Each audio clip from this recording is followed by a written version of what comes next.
श्री मदन मोहन के प्रकट होने की कथा। जाने कैसे नमक बन गया कपूर। नाम और नामी में अंतर नहीं है, परंतु भगवान के भक्त भगवान से भी अधिक भगवान के नाम के प्रेम करते हैं। नाम जप में स्वयं श्री कृष्ण भी विघ्न उपस्थित कर रहे हैं तो नामाश्रित संत कहते हैं कि हम भजन नहीं छोड़ सकते। श्री सनातन गोस्वामी उच्च कोटि के संत थे। उनका अद्भुत वैराग्य था। महीने में एक बार मथुरा के ब्राह्मणों से भिक्षा में रोटी मांग लाते और रज में गाड़ देते और 20 से 22 घंटे बाद भूख लगने पर यमुना जल में वही रोटी भिगाकर पाते थे। एक बार भिक्षा मांगने एक मैया के घर गए तो वहाँ विराजमान श्री मदन मोहन जी के दर्शन हुए।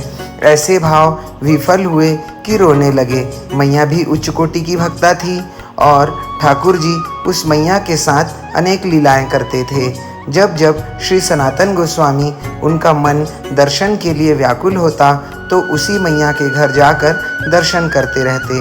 वह मैया जान गई कि मदन मोहन जी के रूप में बाबा आसक्त हो गए।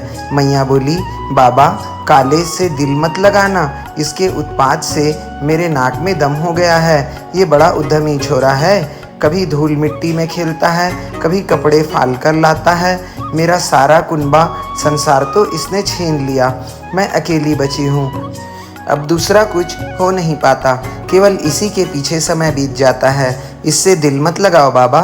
सनातन गोस्वामी बोले, हमारा तो वैसे भी सब कुछ छूट गया है।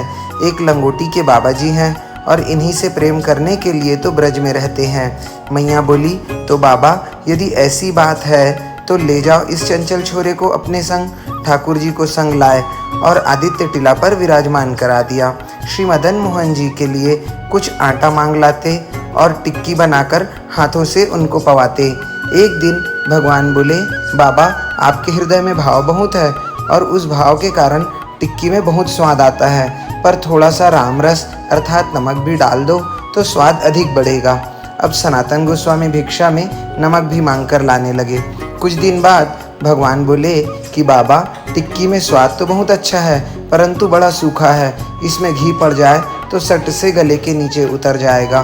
सनातन गोस्वामी बोले, अब हम समझ गए कि तुम मायापति हो। कल कहोगे रसगुल्ला लाओ, परसों कहोगे पकोड़ा लाओ, खीर लाओ।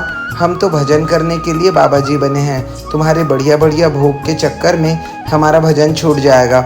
इसकी व्यवस्था तुम स्वयं करो। एक दिन आगरा जाने वाले एक व्यापारी की लाहौरी नमक की नाव यमुना जी के किनारे अटक गई। बड़े प्रयास करने पर भी नाव नहीं निकल रही थी। एक बालक ने वहां आकर व्यापारी से कहा कि चिंता मत करो, वहां आदित्य टीला पर एक बाबा भजन करते हैं, उनका दर्शन कर लो, सब ठीक हो जाएगा। वह सनातन गोस्वामी के चरणों में प्रणाम करके बोला कि मेरी नाव फंस गई है, आप कुछ चमत्कार करके नाव निकाल दो। सनातन गोस्वामी ने ठाकुर जी की ओर इशारा किया और कहा, उनसे जाकर प्रार्थना करो, वही सब कुछ करने में समर्थ है। उसने मदन मोहन जी का दर्शन करके मन में संकल्प किया कि यदि मेरी नाव निकलकर मेरा सामान बिक जाए तो इनका मंदिर बनवाऊंगा। अब जैसे ही नाव में चढ़ा तो नाव चलने लगी। उसका नमक कपूर में बदल गया और बाजार में बड़े ऊंचे दाम में बिक गया। उसने ठाकुर जी के लिए लाल पत्थर का मंदिर बनवाया और 56 भोग नित्य लगे इसकी व्यवस्था भी कर दी। कुछ खेती की जमीन और गाँवें भी दान कर दी। ठाकुर जी की बड़ी भव्य दिव्य सेवा होने लगी, परंतु सनातन गोस्वामी की रहनी और वैराग्य में कोई अंतर नहीं आया।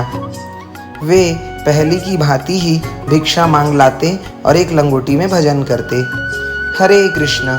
ऐसे ही अन्य और वीडियो के लिए हमें सब्सक्राइब करें।